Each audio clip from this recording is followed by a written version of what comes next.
பெதெஸ்தா அற்புத ஊழியம் நடத்தும் அன்பரின் பாதத்தில் ஒரு நாள். இடம்: லக்ஷ்மி நாராயணா திருமண மண்டபம், மார்த்தாண்டம், குமரி மாவட்டம். நாள்: 2026 மார்ச் 14, இரண்டாவது சனிக்கிழமை. நேரம்: காலை 10 மணி முதல் 1 மணி வரை. செய்தியும் ஜெபமும். சகோதரர் doctor J D. Vijayaraj, M A., L L B., P H D. பாடல் மற்றும் துதி ஆராதனை. Voice of Bethesda choir, Marthandam. அன்புடையீர், நடைபெறும் சிறப்பு உபவாச ஜெபத்தில் தாங்கள் குடும்பமாக கலந்து கொண்டு ஆசீர்வதிக்கப்பட அனைவரையும் அன்புடன் அழைக்கிறோம். தொடர்புக்கு: பெதெஸ்தா அற்புத ஊழியம், ஆறுதலின் ஜெப கோபுரம், கண்மலை கூடம், வடக்கு தெரு, மார்த்தாண்டம், கன்னியாகுமரி மாவட்டம்.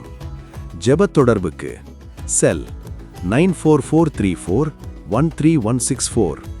நிகழ்வுகள் அனைத்தும் நமது ஹோலி லேண்ட் டிவியில் நேரலையாக ஒளிபரப்பாகிறது. காணத் தவறாதீர்கள்.